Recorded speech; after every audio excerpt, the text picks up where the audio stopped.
We are all magnets. Just consider yourself a magnet. Always think and try to act even like a God. You are not separate from any other God who is outside of yourself. You are God yourself. Act like a God. I found myself in the presence of Satya Sai.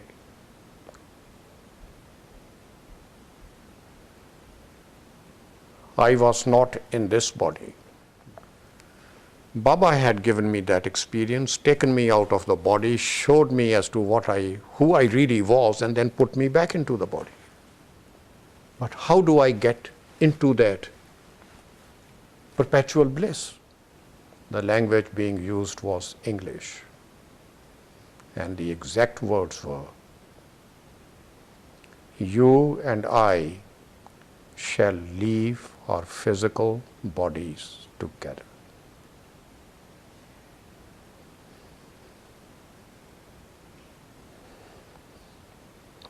And I knew it was the Sai. There came a time when I was initiated into the sound and light meditation. And that is what I am doing these days. All my effort is going within my own self. That's where all the mysteries lie. Hislop, during his conversations with Baba, I think Baba had said something to the effect that but for those of my devotees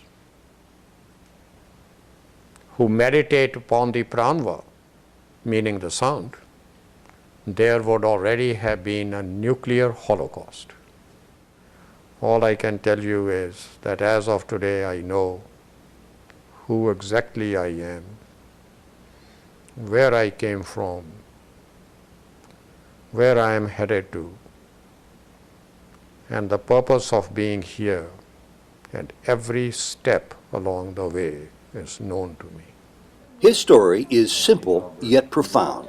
Sandy Nat of Auburn, California, was once taken by Sai Baba out of this world. Welcome to Souljourns and part 2 of Sandy Nat, recorded in Auburn, California in April 2002. Every moment, Ted, has been a moment of change. It's eternal.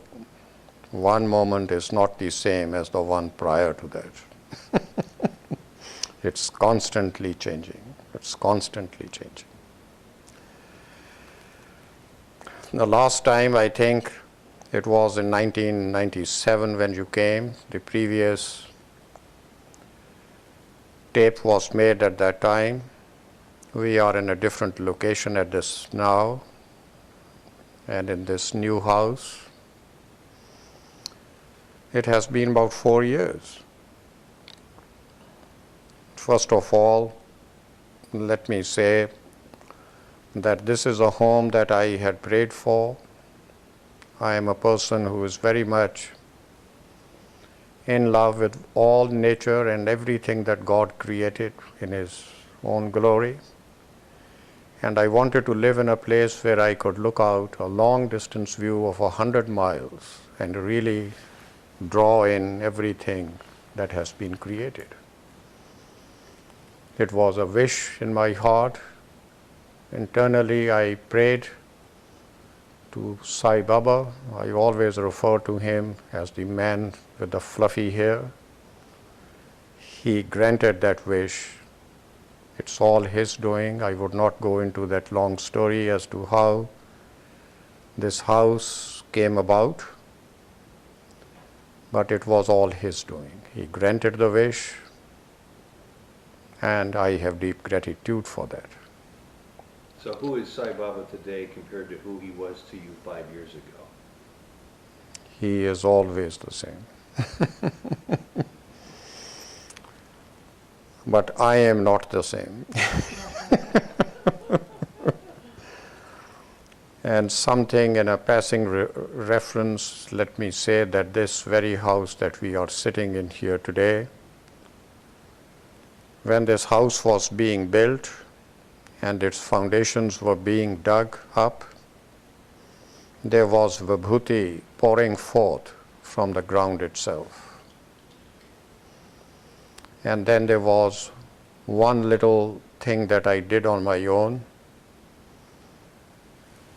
and that is that some years ago a friend was going to put a parthi, and I had requested him to bring back even a little bit of the sand on the ground from where Baba would have walked.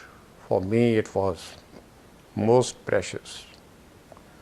So we had kept that little bit of sand which this friend brought for us, and we took that sand and we poured it and sprinkled it all over the foundations out here.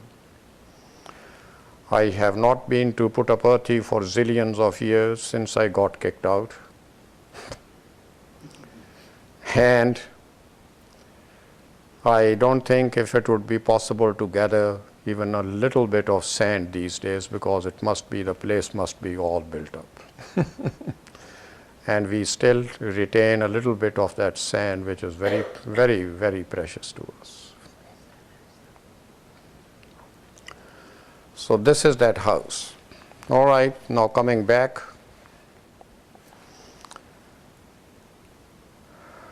Going back to the previous tape, which was done in 1997, and in that I had described in detail the experiences of my own omnipresence which the Sai had given me. Since that time, a lot of water has flowed under the bridge. But I would try to touch upon some of the salient things which I think were the big places, the big milestones on that journey that one has been on. Number one, I had always asked myself as to why it was that on the very first day I went to Puttaparthi, why was the photograph or the photo of Shirdi Sai attracting me more rather than Satya Sai's. And in those days I didn't have much faith in Sai Baba. I was just starting. I thought he was the funniest looking man I ever saw. And in those days it was Shirdi Sai who started coming to me in my dreams. And many, many times the Shirdi Sai has come to me in my dreams and spoken to me. And I therefore always wondered and asked myself if I was with him in Shirdi. Obviously, the mind cannot know. But one day, not too long ago, a couple of years ago, it was a dream, not really a dream, it should be called a vision. I found myself in the temple in Shirdi, a place which I have not visited during this lifetime. I was inside the temple and I was going around howling out aloud for the Shirdi Sai to appear. He wasn't to be found, he wasn't to be seen. And I was yelling out aloud for him. And suddenly he came from behind one pillar. He came forward, stepped right up to me, brought his face so very close to me, and with his eyes, the big shining eyes of Shirdi Sai, he brought them so close to mine, and there shot forth a tremendous light,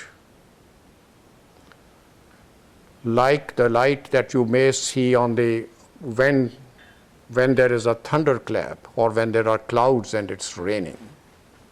It was so bright and it was so strong, and it was directed at my eyes, from his eyes into my eyes, and it went straight into my eyes and it went through my system. I'll never forget that sensation. I find it very difficult to describe. And when I looked around, here I am talking of still being in that vision in the temple in Shirdi, when I looked to my left, there was the Satya Sai standing. There were both the Sais in that vision.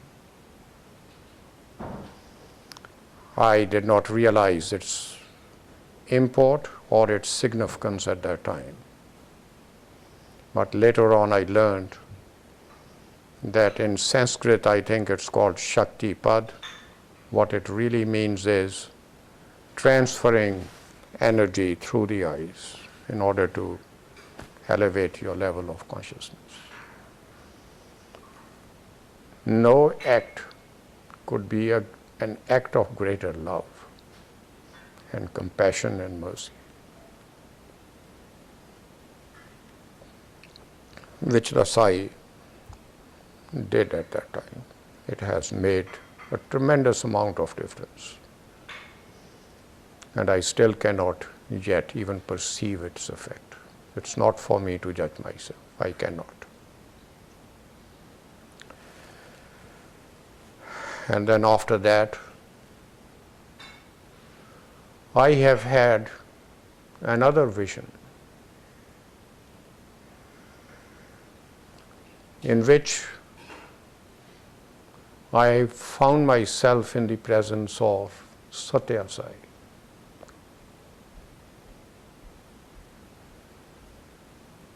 I was not in this body, this physical body of mine. It was a different kind of a body, and I'll try my best to describe it. It was a body essentially made of pure light. And instead of blood circulating in my veins, it was a shining, bright, liquid, golden light that flowed within my body. It was light, it was golden, it was bright, it was shining, and yet it was liquid. Liquid light, that's what it was. And it was not just light alone. It was conscious light. It was the all-knowing light. It was the thinking conscious light. And I, with my mere thought, could direct that to any part of my body. And any defect in the body would be instantly healed. And I could direct it straight to that spot.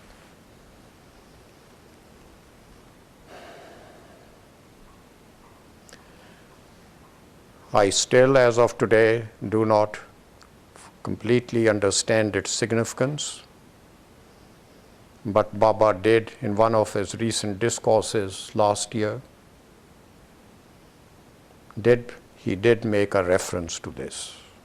It is one of those places that we come, that we reach on our journey as we go forward. And it is something that stays with me so often, that I am that pure light, not this gross body. This experience that you had, was it a dream, was it a meditation, or was it real? It was a vision. In the past, I think a lot of us have used the word dream. I don't think if that word is the appropriate word to use. There is a difference between a dream and a vision. It was a vision. I think when I see the Sai in my so-called dream, it's not a dream, it's a vision. Yes. Now I understand that as far as dreams are concerned, dreams relate to a different part of the physical body where during the night the soul comes down to. Visions are at a different level. It was a vision.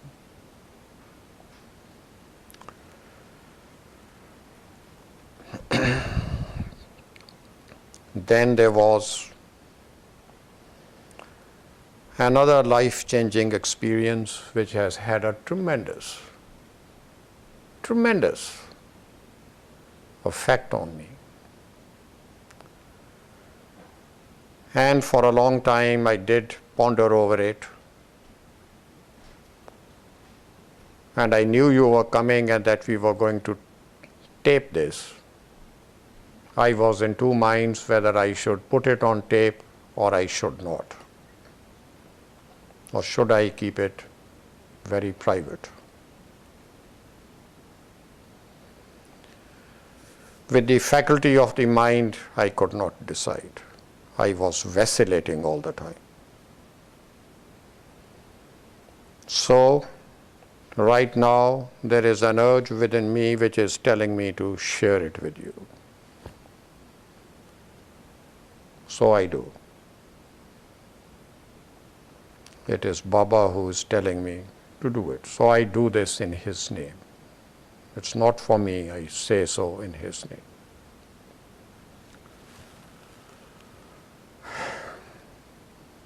I may try to get emotional out here, but let me tell you this. The exact spot where I am sitting right now, in this room, right here, it happened way back in February of '98.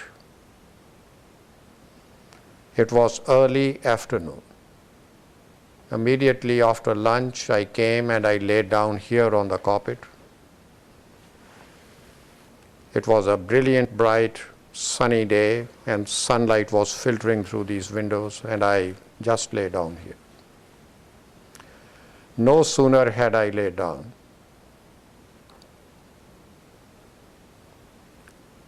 and closed my eyes, and mind you, I wasn't sleeping.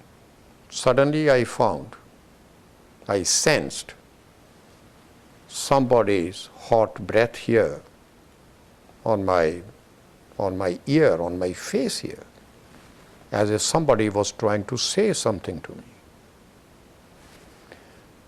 I said, who could it be? So I said, no. It was only the mind playing tricks with me. So I opened my eyes, there was nothing around me. So I closed my eyes and went back. And immediately after that, the same thing was there again. Somebody's hot breath out there, speaking in absolutely clear tone. The language being used was English. And the exact words were, you and I shall leave our physical bodies together.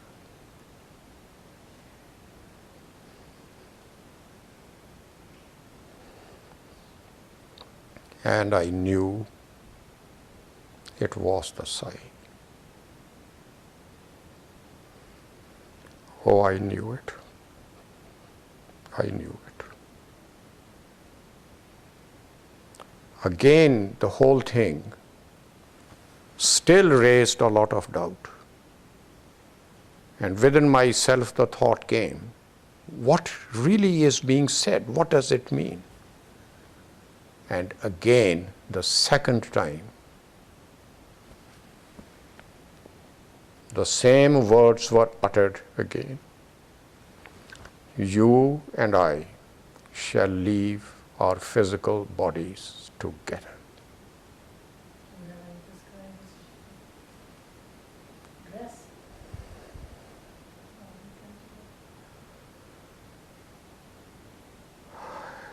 Its impact was so overwhelming that I could barely even respond to it.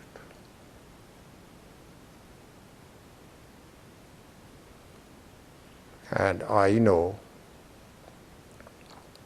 deep within my heart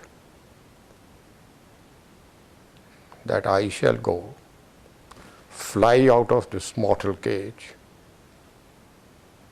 at exactly the same time when the Sai leaves his physical body.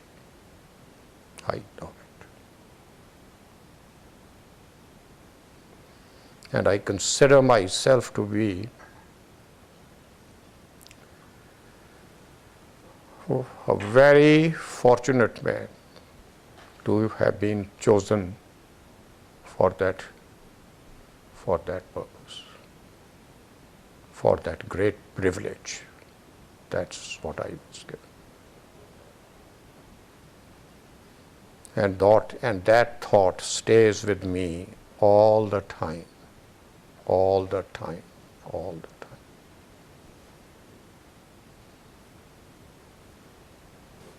And I ask myself,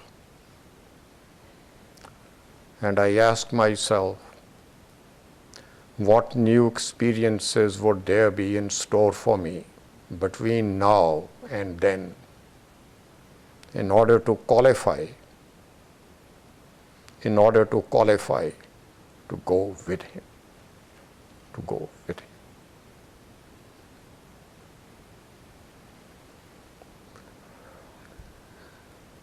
During this lifetime, I have not been to Puttaparthi for many, many, many years. In fact, there is no need. There used to be a great need at one time. I wanted to go there. I do not feel any such need anymore.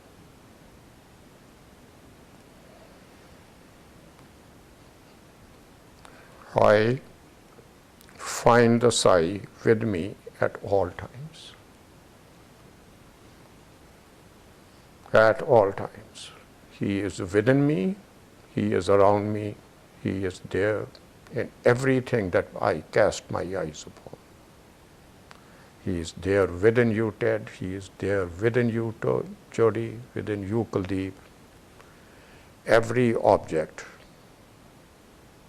everything, all these trees outside, all the airs, all the waters, the sun, the clouds, even the chair I am sitting on, everything is just him.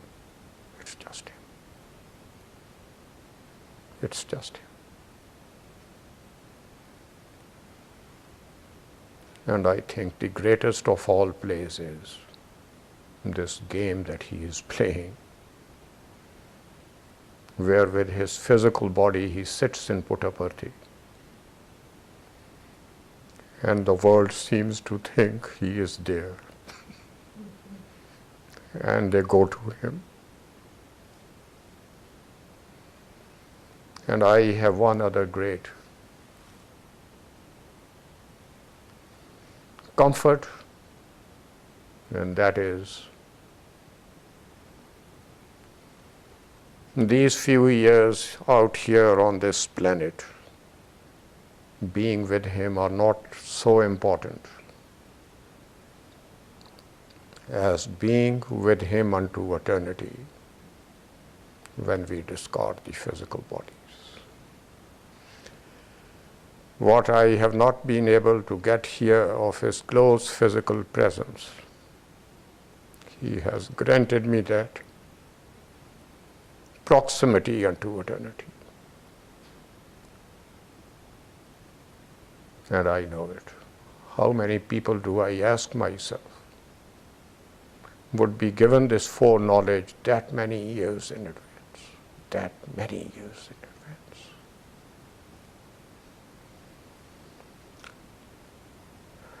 And I look forward to that day. Sometimes I do get impatient, and with great joy and excitement, I look forward to that day when I shall fly out of this mortal cage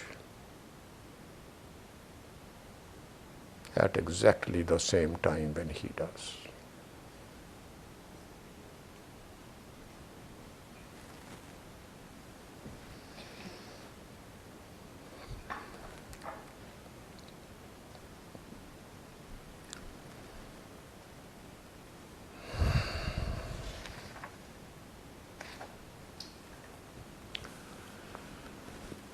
Another thing which happened to me was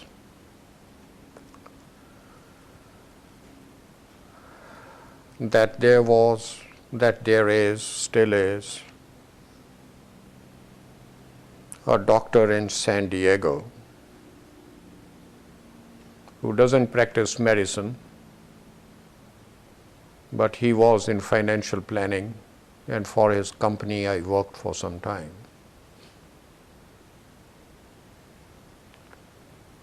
But at the end of the day, he kept all the money that was due to me and fired me from his company. Did not pay me at all. Immediately there was a lot of anger within me at having been used that way. And I used to ask myself, how come that I was not protected by Sai Baba, or why was I even allowed to get into that situation where I was taken advantage of? A tremendous amount of anger.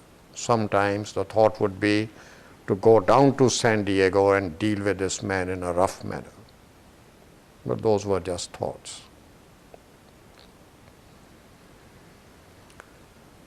Took me quite a few months, took me quite a long time, and ultimately the realization started coming in that there was a lesson to be learned.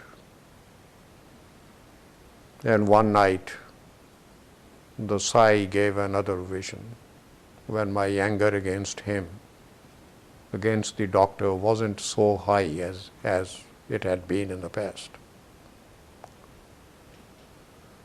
And Baba said, this was the lesson to be learned.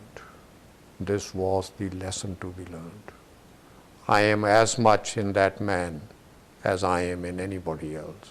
How can you be angry with me? And believe me, it was only with his grace that anger is no longer with me anymore. I have no anger against that. In fact, every time I think of him, my heart goes out towards him full of love. It was a great lesson that I had to learn.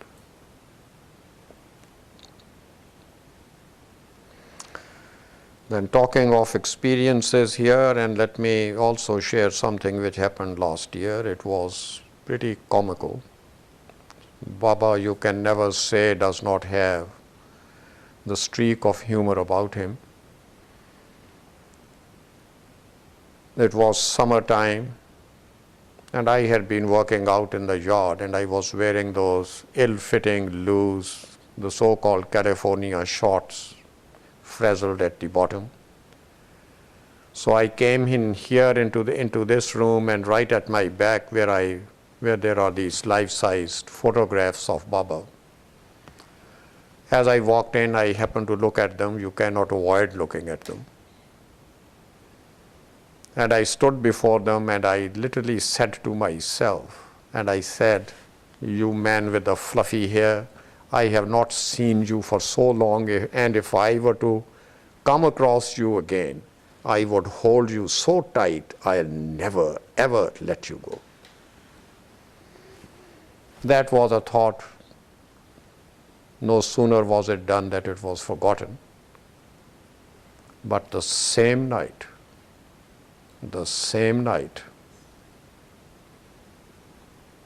he came in a vision. He ran towards me,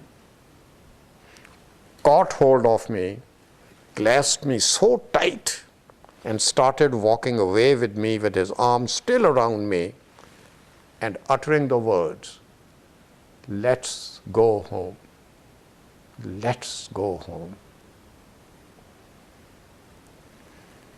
And the biggest joke of all, he was wearing exactly the same shorts that I have described, and Baba was wearing exactly the same shorts. So I am one person who can safely say that I have seen him in pretty ill-fitting shorts.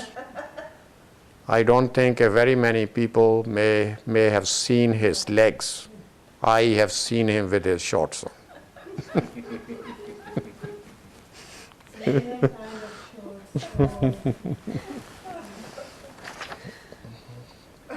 Does he play with you very often like that? The thing, Ted, I would say there is a great fundamental change that has come about, and I'll try my best to sort of convey it across to you. I'll do my best. Way back in 97 when we did the first tape and I had shared my experience of my omnipresence, which Baba gave me, since that time there has been quite a subtle shift, because that experience of one's own omnipresence stays with you all the time. It just cannot go away. Your life could never be the same ever again after that experience. But some years back, that experience was directly connected with Sai Baba. The moment I would think of that experience, I would be thinking of and putting my attention on Sai Baba meaning his physical form. They were both associated, they were linked together. But a great change has come about since those days. That experience stays with me, but the physical form of the Sai has receded pretty far back into the background. Now I see him in his invisible form in everything around me, and my focus is not that much on his physical form as he is here now. Yes. That is the difference. That is the difference. That is the difference. When I look out of this window, I am just seeing him. That's what it is. Yes.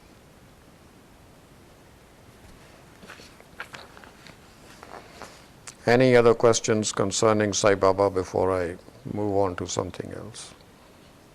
I know you're moving on to a couple of areas that I'm going to look with interest to. It seems to me that they're all somehow interwoven and interconnected Absolutely. to Baba.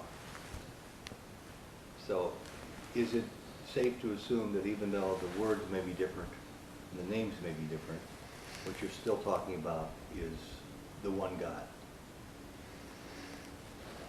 That God is no different from any one of us. When we speak of God, the immediate reaction is of God being a separate entity. And there lies in the great riddle that so-called God is not separate from us. We are that very God. It's only our lower self and the mind that stands in the way. Yes. It's only the mind that stands in the way. And another thing that happened was, since the last time we met in 97, I was initiated into the sound and light meditation. Do you want me to speak about it? Yes.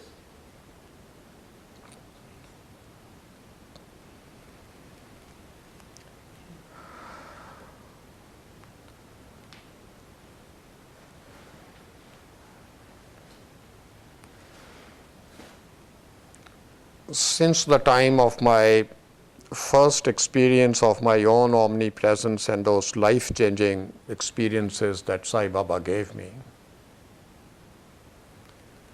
the yearning was always there, how to get into that state perpetually.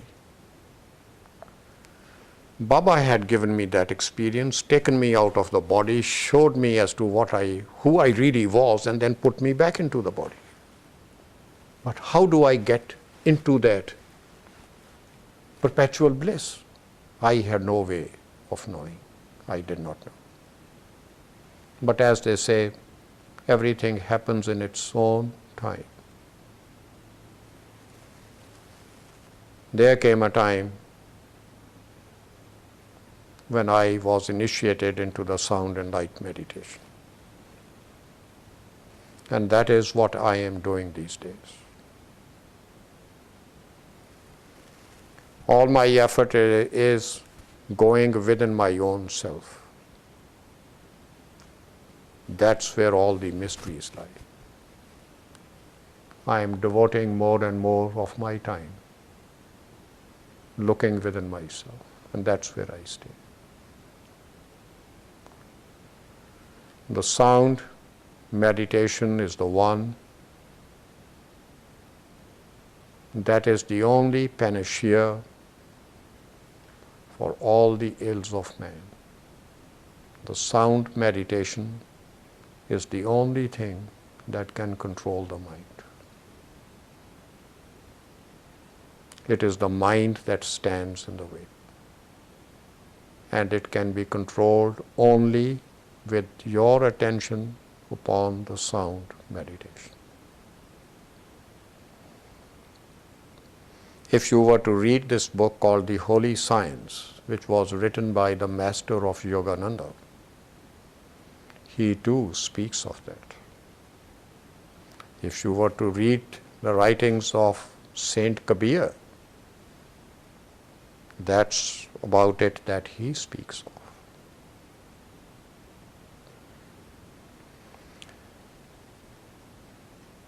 And Sai Baba has said the same thing. Would you like me to read from this book? Yes. It's from Sai Baba's book? Yes.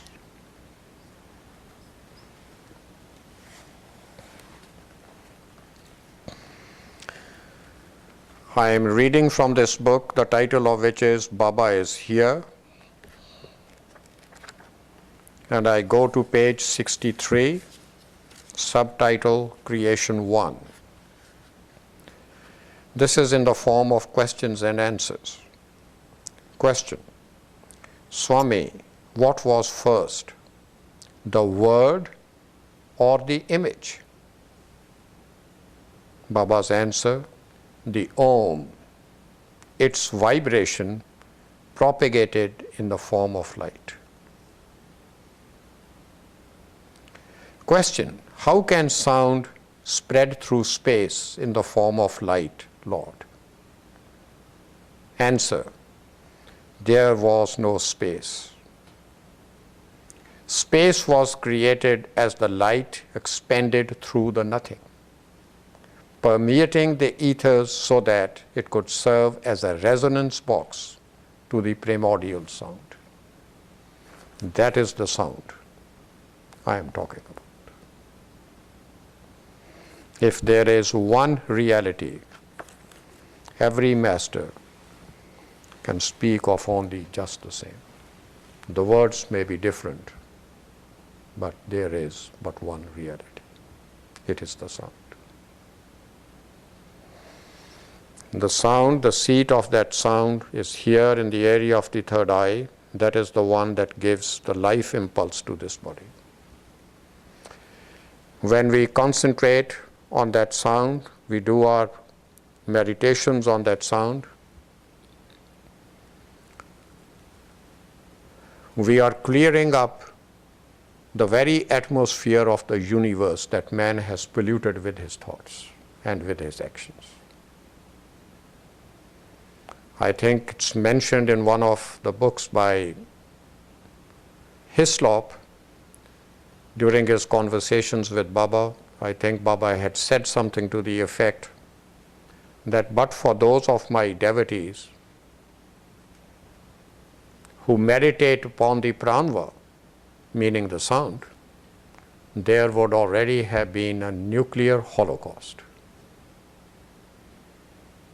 And he further said that meditating on the pranava is the greatest form of service that man can render to all manifestation. Those are the words. Yes. We not only help our own selves, we help all the universe. How do you do this, and how much time do you spend each day doing it? I do it at least 3 hours. I try to do it more, depending upon circumstances, but I do it 3 hours. I get up very early in the morning, and this morning I knew you were coming, so I could not slip, and I did my 3 hours before you walked in, did. Yes. And this is a subject upon which I cannot go into very much detail because it is essentially meant for initiates, the non-initiates. It's not meant for their ears, and they may not even understand it very much, but that is what I do. If somebody wished to become an initiate, A, could they, and B, how would they? If their time has come, they shall be called by the omnipresent Master, and they would be initiated. It is not for them to find the Master shall find them. The Master shall find them. Should a person who's interested pray to be open to discerning the presence of a master? Should they inquire as to how they might better understand when their time has come? What should they do? All that a mortal man can do is to remain open, to be receptive to the extent that he or she can. But when the time comes and when the call comes, the soul within shall know, and you will always respond to that. Look at your own case. Look at your own case. Yes. When people see this video, and they will ask a lot more specific questions than you've answered. They'll want to know. That may be their call. What would you respond to that? I would say that I have had the privilege of having been chosen by the great omnipresent power and intelligence that pervades the universe, where quite a few people have come to this path of initiation. And when somebody I meet shows genuine interest, I ask them to read a couple of books and to understand as to what it is. I never speak to them very much myself. For any intelligent person, they have to make the necessary effort, understand it, and if it makes any sense to them, and only then go forward. It's a lifetime commitment, it's a long commitment, perhaps for many other lifetimes to come. It's not something that you can do today and walk away from it tomorrow. No. Having been on that path, all I can tell you is that as of today I know who exactly I am, where I came from, where I am headed to, and the purpose of being here, and every step along the way is known to me. That's all I can say. Again, there is a bit of a paradox out here when I say I know from where I came. It's not from another world that I came.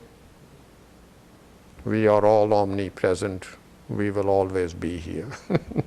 There is no place to come from and there is no place to run to. This is it. We will always be here in different forms. Yes. And another thing that happened to me was, here I want to share this, and that is that during the course of the meditations, when you do put your attention upon the sound meditation, without any struggle, without any strife, a lot of the negativities start dropping off. This is what the masters have said, and so have I experienced. One of the hardest things to get rid of is anger. It is very difficult to get rid of. It comes through the back door when you have surmised that you have gotten control of it. And one day during the course of the meditations, I have had this very unique, exciting experience. I suddenly felt, even at the physical level, that from here, from the area of the solar plexus out here, the navel area, suddenly an energy went out, and it was anger that had left me. It just left me. And the moment it left me, all of a sudden there was complete peace that started descending within me. You can sit here and say anything to me, most likely I would have no response. Want to test that? Yes. You go ahead, hit me on the head and I would still not curse you. Anger has left me to a very large extent.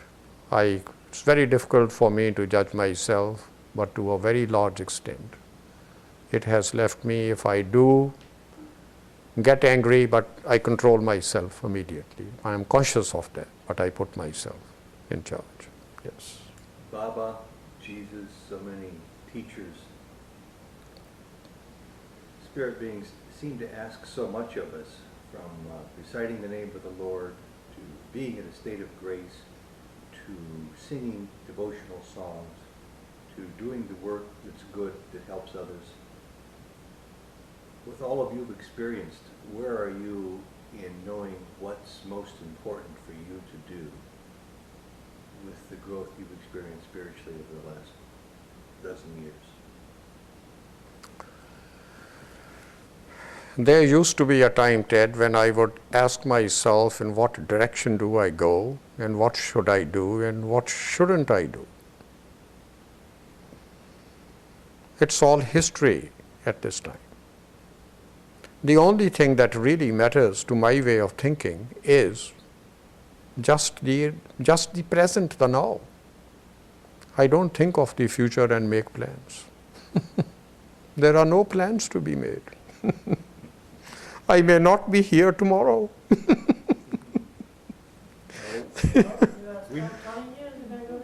You're going to be here for 20 years, we know now.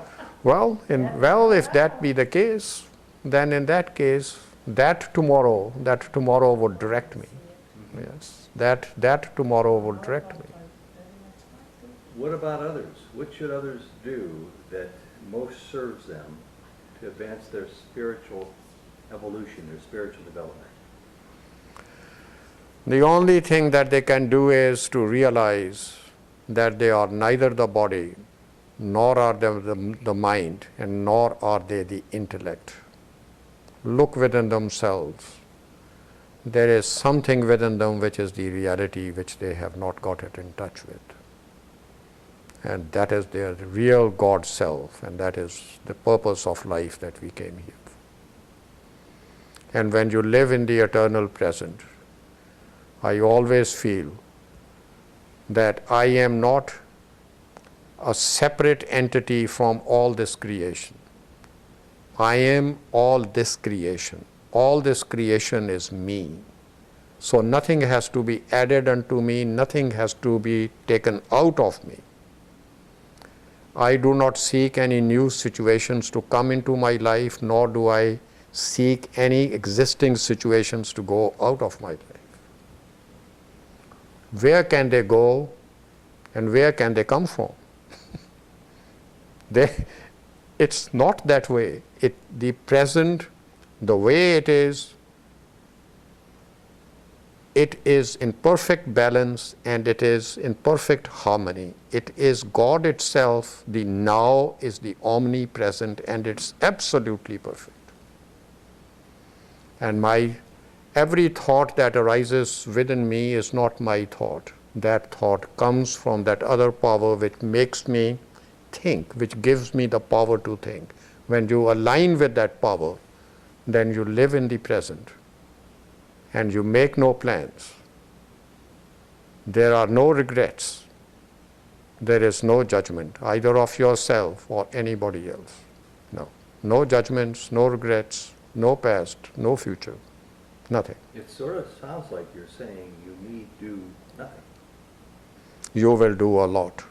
You will achieve far more in your solitude when you go within, rather than running around all over the place. Obviously, you will take full part in the activities of this physical world, but you would be coming from a different standpoint.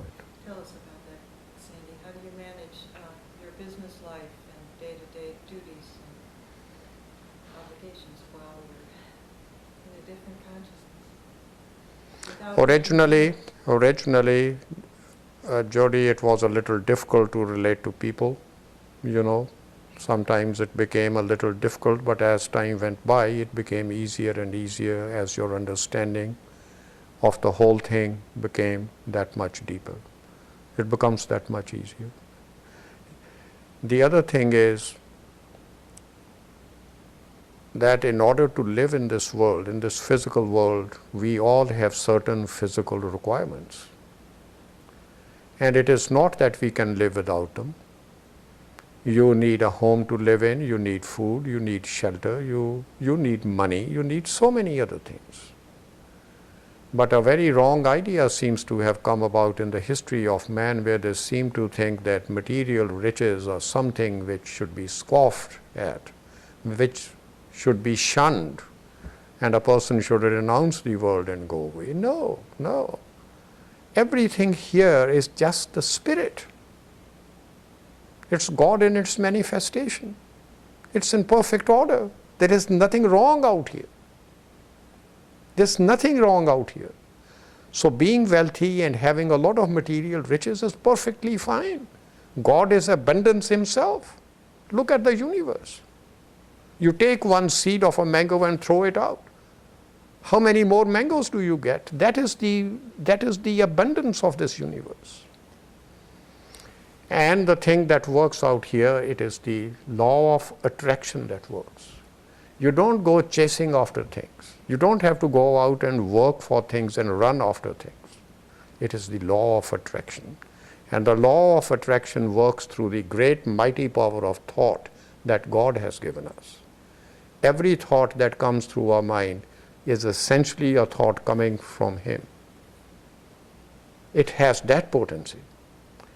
You remember in my last tape I had referred to the great power of thought, how one thought going out would literally, the whole universe would shudder and tremble at every thought that would go out of me. And similarly is the case with every person out here. Our thoughts are the most potent weapon or tool that God has placed in our hands. Our thoughts. Baba has said, I was reading another book by him and his sayings, in which he said, there is atomic energy in both thought and speech. That's what Sai Baba said. There is atomic energy in both thought and speech. It is our thoughts that mold our life. It is the thought that attracts things to you. That's how I take care of everything. Yeah. It's essentially when whatever you put your thought upon, whatever you put your attention upon, that you become.